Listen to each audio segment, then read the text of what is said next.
Bonjour à tous et bienvenue sur Crypto Signal. Aujourd'hui, on va parler du Bitcoin en monthly puisqu'on est le 31 du mois. Donc, on va essayer d'analyser la bougie du mois. Et puis, on va parler également de Ethereum et de la potentielle explosion de la dominance d'Ethereum.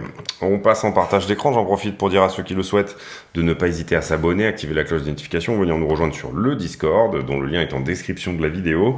Et puis, ne pas hésiter à mettre également un like. Ça prend quelques secondes et c'est vraiment quelque chose qui aide la chaîne. Un like et un commentaire d'encouragement si jamais le cœur vous en dit. On est donc là sur la chart en monthly du Bitcoin. Ce qui est très intéressant, c'est que vous voyez les volumes ici. Bon, là on est sur Binance, donc il y a aussi un effet un petit peu Binance, puisque Binance a lancé le zéro fee sur les trades il y a de ça quelques mois, mais augmenter quand même des volumes. La bougie actuelle, elle se présente plus ou moins comme un marteau, avec, on a eu donc du coup une diminution, alors là je pense qu'en plus il y a une droite dans le, voilà, on a eu ici une diminution et le demi-corps qui s'est fait haussier sur la fin du mois, et puis si on regarde le momentum, c'est là que c'est intéressant, vous voyez cette trend de RSI là, de laquelle on s'approche vraiment très fortement en ce moment. On va la mettre comme ceci, voilà. Alors est-ce qu'elle est pétée ? Oui, elle est pétée, on en est sorti par le côté, on peut dire ça, vraiment, si on se tient ici, voilà, on n'est pas juste au contact, on vient de la péter, sincèrement, il s'est passé quelque chose en monthly, on a quelque chose qui est vraiment dans les tuyaux. Deuxième chose, au niveau du monthly, on a aussi le MACD qui pâlit, vous le voyez ici, ce mouvement de vente qui dure désormais depuis le 1er janvier 2022, hein, on est passé, on a fait le cross ici au 1er janvier 2022, ce mouvement de vente est en train de perdre de sa superbe, on a un stochastique qui continue à ramper en bas, le RSI stochastique qui est le RSI qui répond plus vite que le RSI normal. On avait commencé ce mouvement au 1er avril 2021 et vous voyez qu'on est pour l'instant ici toujours vraiment à la cave au niveau du stochastique, pas de signe de retournement important de ce côté-là, et un indice de volatilité, le Shoppiness Index, qui est plutôt en train de se décharger ici. Globalement, si on regarde le prix, on avait pas mal rangé ici, hein, vous le voyez, et ça avait chargé le shop, puisqu'on était resté un peu dans les mêmes zones de prix, on va dire entre 30 et 60 000 $. Et puis ensuite, on avait encore chargé le prix en restant encore à nouveau dans cette bande, et on commence à le décharger ici, vers le bas, hein, notamment au moment où, bien entendu, on a déchargé fortement, c'est-à-dire à partir de mars-avril dernier, voilà ça.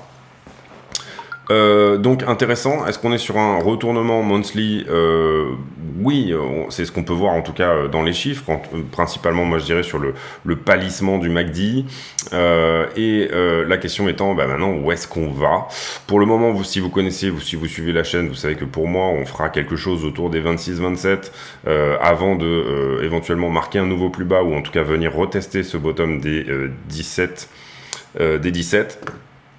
puisque on est, on va dire, dans une grande structure qui est ce biseau, et que on n'a pas encore eu ce rejet-là.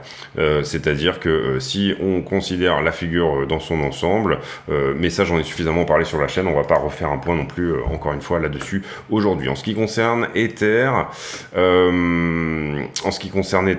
aller au retest de ce biseau ne voudrait plutôt dire revenir vers les 2200 $. Éventuellement petite déviation au-dessus, mais voilà, globalement on avait ici nous donné le signal que Ether allait à 2000 $, déjà sur ce point là.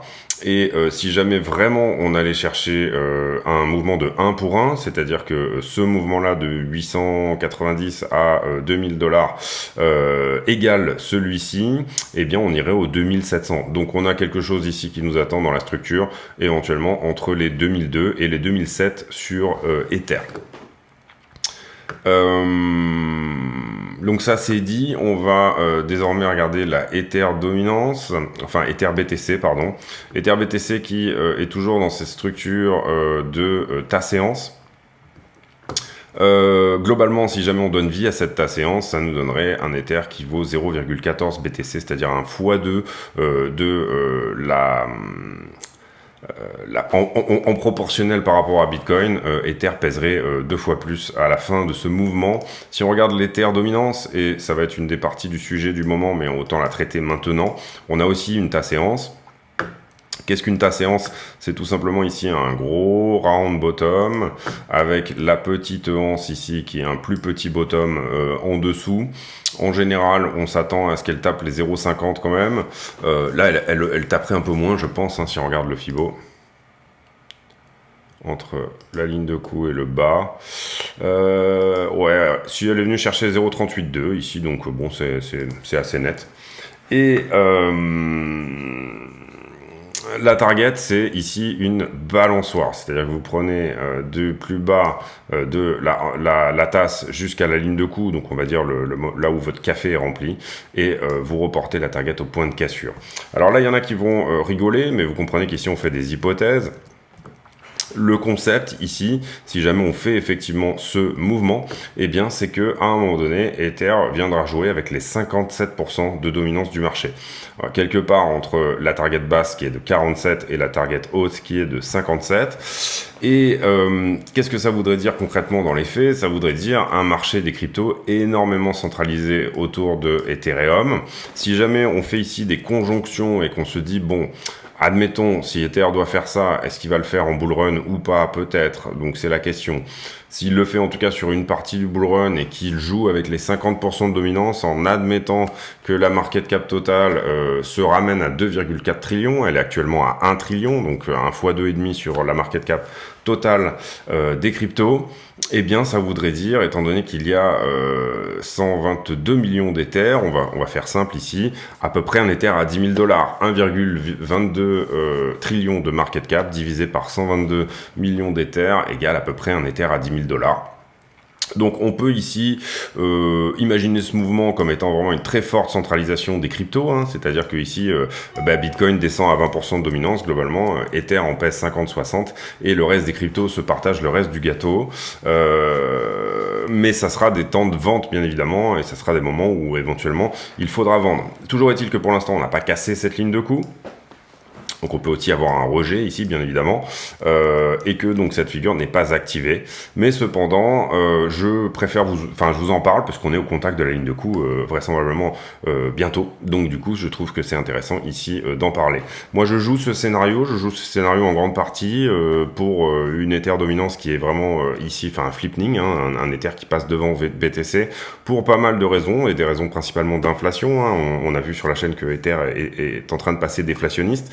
Et également, pourquoi je joue ce scénario? Enfin, je joue ce scénario aussi en partie en investissant sur des assets comme Optimistic, Boba, des Layer 2, des trucs qui sont plutôt en train de régler les problèmes d'Ethereum actuels que d'essayer de prendre sa part de marché.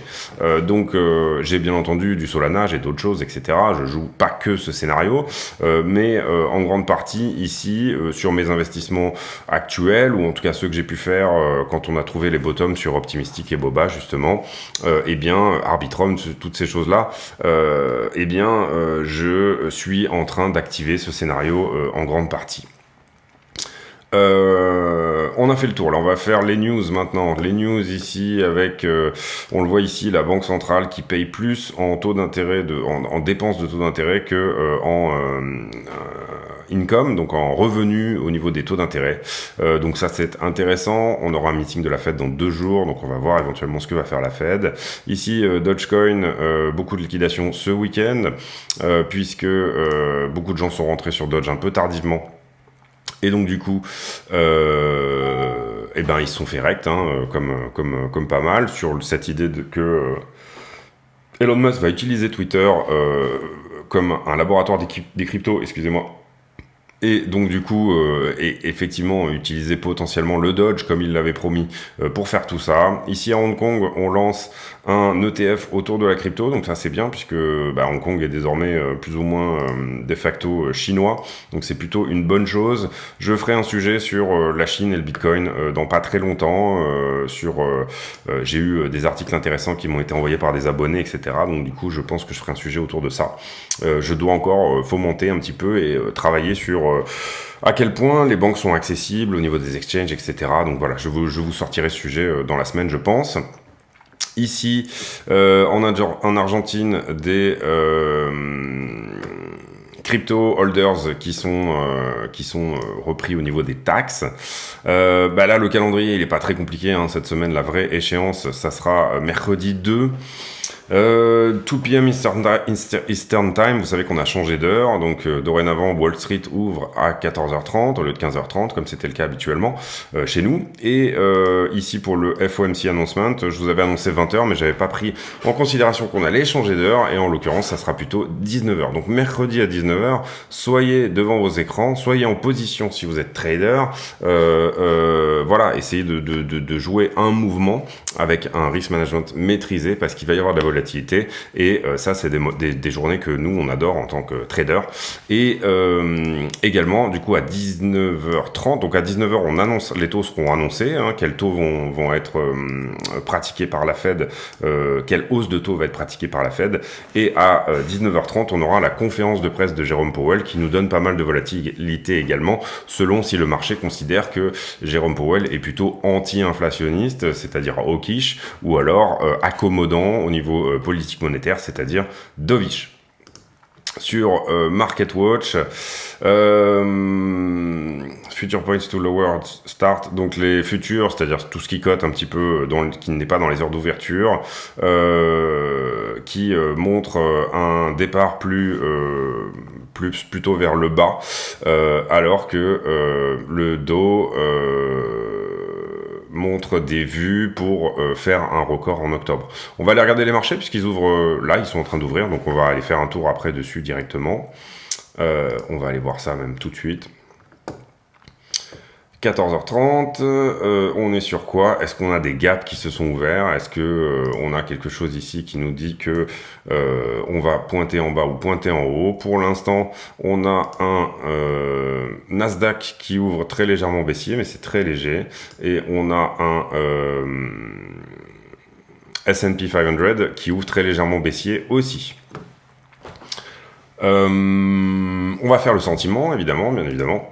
88 millions de liquidés hier, c'est très peu, mais c'était le week-end. Vous voyez que 20 millions ont effectivement été liquidés sur Dogecoin, donc Dogecoin est devant Ethereum et Bitcoin en termes de liquidation, principalement du long, vous le voyez ici, sauf sur Deribit et sur BitMEX, mais principalement du long de liquider. On va pas faire le carnet d'ordre aujourd'hui, on va pas faire les options. Les marchés en levier, je vous ai déjà noté les points pour aller un petit peu plus vite sur la vidéo.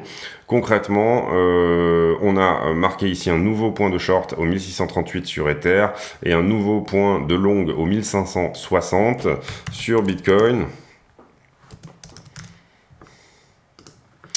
Sur Bitcoin, eh bien, on a fait un petit peu la même chose, c'est-à-dire que non pas de nouveaux points de short, mais nouveaux points ici, et pourtant il me semblait qu'on avait été shorté par là. Oui, mais le niveau a été pris sur Bitcoin, donc voilà, et on a eu effectivement du long à partir des 20 400. Le niveau des 20 400, il est très important, je vais vous montrer pourquoi tout de suite en termes de liquidité, on va tout de suite aller faire le point.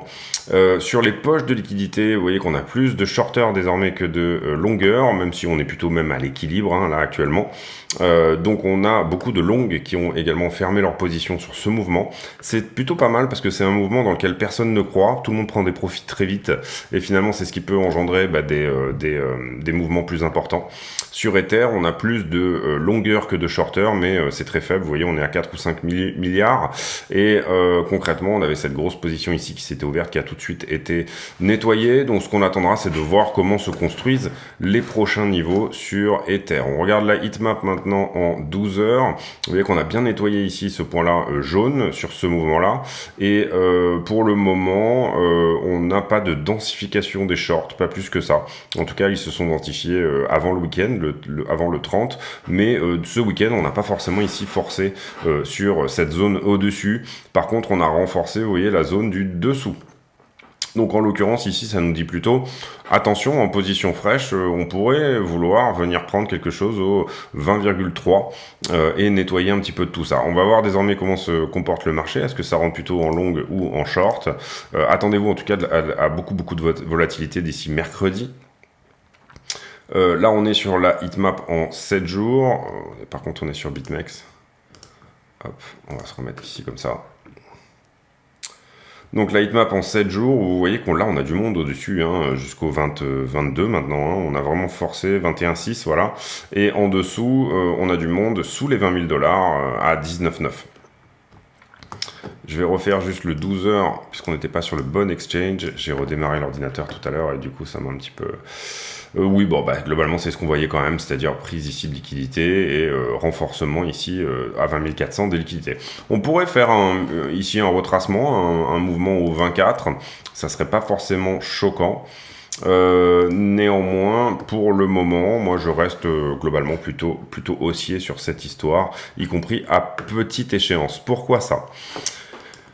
Alors, quand on regarde ici la charte, d'abord il y avait ce Viso qui a cassé. Bon, alors ça veut pas dire qu'on va pas venir le retester ou quoi que ce soit, ça veut pas dire qu'on est forcément nécessairement haussier, mais en tout cas, je trouve ici que la structure est belle, et ce qu'on pourrait potentiellement faire ici, c'est tout simplement créer une flat ici, c'est-à-dire que si on revenait aux 20 000 $ ou aux 20,3, vous comprendrez que ça nous donnerait une correction en flat plutôt parfaite. C'est-à-dire, je viens prendre légèrement au-dessus du plus haut, et puis ensuite, ici, je viens chercher ce plus bas là. Ça serait globalement une flat qui est plutôt régulière, légèrement étendue, mais plutôt régulière. Et on a aussi ici le concept d'une potentielle, et je vous ai préparé, j'ai juste tapé vite fait sur Google les 3 types de flat, comme ça vous voyez bien ici les trois différents types. Une régulière, hein, qui est tout simplement un range, on a une borne basse, une borne haute. Une irrégulière ou étendue, où on dépasse ici la racine du départ, et on dépasse la racine également dans l'autre sens. Et bien entendu, ce qu'on appelle également une running. Quels sont les objectifs d'une running? C'est le 0,618. C'est-à-dire que, en comparaison, 100% ici de la vague A, on pourrait retracer ici, si on fait justement une running, que 61,8%. C'est-à-dire si je reporte ce mouvement-là en haut de la vague B, eh bien j'aurai ici un ratio de 61,8%. Et on a un outil qui est très bien pour ça, qui s'appelle prolongation de Fibonacci selon la tendance. Et en l'occurrence, vous voyez que sur quoi on a rebondi? On a rebondi à peu près pile poil sur le 0,618. Donc il se pourrait ici qu'on ait effectivement plutôt une running. Ça voudrait dire faire une correction qui fait ça. Donc en fait, on corrige que de là à là, mais ce faisant, on se balade entre des bornes. Et ça aurait du sens ici de faire une running flat. Néanmoins, vous comprendrez que ici, ça voudrait dire ne pas perdre ce point-là. Donc pour un tout petit trade, ça pourrait avoir du sens ici de se mettre à l'abri des 24 points de liquidité qui a déjà été pris. Donc attention, ici, il y a déjà du shorter, il y a déjà du longueur, pardon, puisqu'on a vu que... ici, ça avait longué, et on a eu ce mouvement, et ici, on a relongué. Donc concrètement, attention à ce type de trade quand même, mais je trouve que ici, on pourrait très bien être parti éventuellement dans ce qu'on appelle effectivement une running flat. Ça, c'était pour la structure. Comment se crée une running flat? En général, elle se crée en 3-3-5. Toutes les flats se font en 3-3-5. Ici, on pourrait éventuellement voir une 1, 2 et 3, d'accord? Ici, 1, 2 et 3. Et ici, on s'attendrait à avoir 5 vagues, donc 1, 2, 3, 4, 5 par exemple, ici pour descendre. Ça voudrait dire qu'on est à la fin de cette figure. Si jamais on fait une flat normale, c'est-à-dire que ce qu'on vient, c'est plutôt rechercher ce point des 20 000 $, c'est plutôt ce que nous dit la liquidité, hein, d'ailleurs, même s'il n'y a pas eu beaucoup de liquidation ce week-end, et ben en fait, là, on aurait juste fait la 1, la 2, on attendrait une 3, une 4 et une 5 pour revenir littéralement au point de départ, c'est-à-dire les 20 000 $. Pour le moment, moi, je trouve que jouer la running n'est pas du tout une mauvaise idée. Néanmoins, si on fait une flat normale, voire une flat étendue, c'est-à-dire qu'on va bien entendu carrément en dessous de ça, et bien pour moi jouer une running, il faut la jouer au 0,618. Il faut avoir un stop loss qui est très proche de ce point-là, sinon ça n'a pas vraiment de sens en fait d'aller se garer son stop là-dessous. Voilà, c'est pas du tout l'idée. Soit vous jouez un scénario, mais vous jouez pas deux scénarios en même temps, c'est ça l'idée. Voilà, je pense qu'on a fait le tour. On a parlé du monthly, on a parlé de l'Ethereum dominance. On a parlé, oui, on a fait le tour des news, etc. Oui, je pense qu'on a fait le tour, donc je vous laisse là-dessus. J'espère que cette vidéo vous a plu. Si c'est le cas, n'hésitez pas à vous abonner, activer la cloche de notification, venir nous rejoindre sur le Discord, dont le lien est en description de la vidéo. Et puis, j'ai pour habitude de poser en fin de vidéo une question qui n'a rien à voir avec le prix du Bitcoin, ce que j'appelle les commentaires à la con. Et du coup, le commentaire à la con du jour sera, pour vous... Est-ce que vous aimez avoir votre petit bureau dans votre petit coin, etc. Ou est-ce que vous êtes capable de travailler, notamment sur les cryptos, hein, principalement, de travailler sur les cryptos ou de travailler tout court, plutôt dans votre salon avec des chips et un ordinateur portable. Moi, je prône vraiment voilà, l'espace bureau avec mon temps, mon temps pour moi, etc. Peut-être parce que j'ai 2 enfants et que du coup, c'est pour ça que c'est bien aussi d'avoir un petit peu son moment calme pour poser et réfléchir. Mais voilà, ça sera la question qui n'a rien à voir, encore une fois, du jour. Et voilà, je vous laisse là-dessus. J'espère que cette vidéo vous a plu. Si c'est le cas, n'hésitez pas à vous abonner, activer la cloche des notifications. Je vais maintenant aller faire la vidéo TikTok. N'hésitez pas d'ailleurs à aller voir les contenus TikTok également sur CryptoSignal FR. Et bien entendu, on a aussi Twitter, etc., ce genre de choses, donc n'hésitez pas à aller faire un tour. Également, si vous voulez ouvrir des comptes sur des exchanges, des choses comme ça, n'hésitez pas à aller voir les liens d'affiliation de la chaîne qui peuvent vous rapporter des bonus, etc., et des avantages. Et je vous souhaite à tous une très bonne journée. On se retrouve demain pour un nouveau point météo sur le Bitcoin. À très bientôt.